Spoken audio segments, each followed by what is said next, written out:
Out to Lakewood Church, so many organizations and churches have just opened their doors to help the folks who are suffering right now, including the folks over at Lakewood. And so Anusha Rasta is there for us. And Anusha, you right now have Joel Osteen, Pastor Joel Osteen's brother.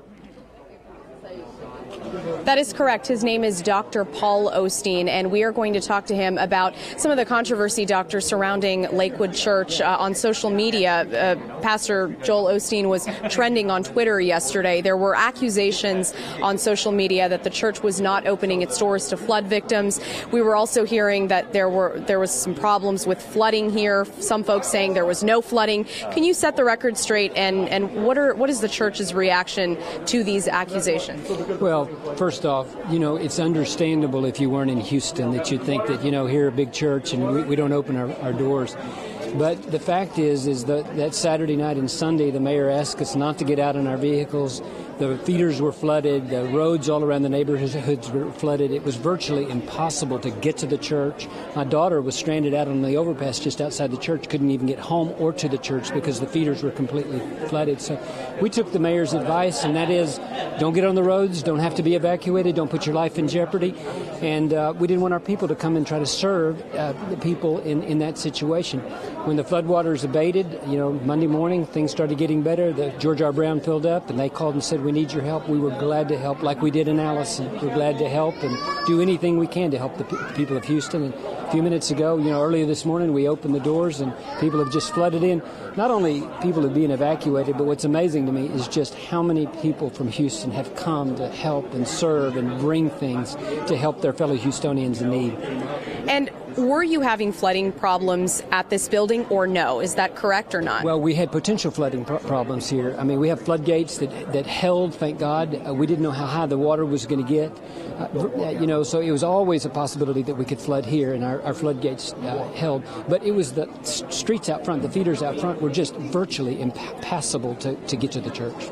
Okay, so the issue was outside the area surrounding the church. Yeah, and let me tell you, you can come take a picture on Monday morning, and you know as well as I do, it doesn't look like it did Saturday night and Sunday morning, and it's been torrential, and we felt like we made a good decision to keep our people safe, open our doors when we felt like the people could get here safely.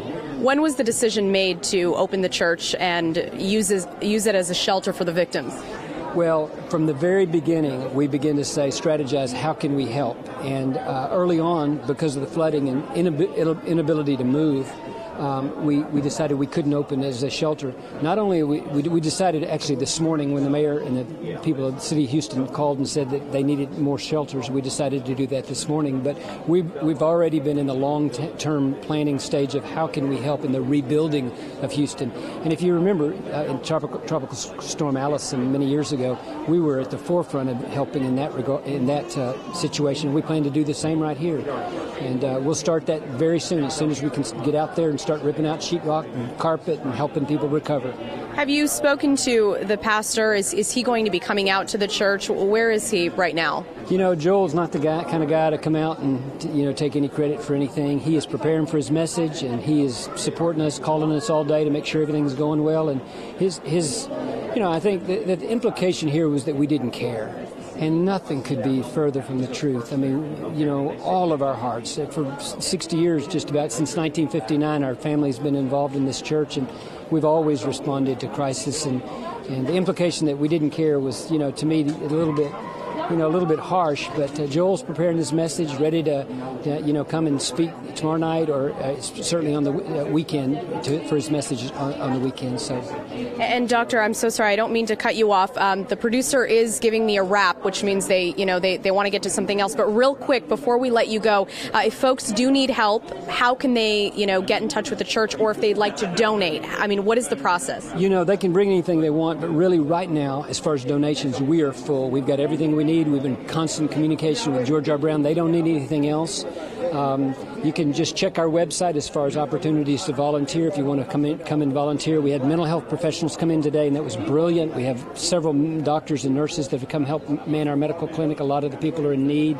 Everybody's rising to the occasion. But as far as donations, I would say not right now. We don't need any donations. If you want to volunteer, check our website. You have plenty of room for folks to come if they need help? We have more room. We do have. This is a big facility, and if the city of Houston needs us, we're open.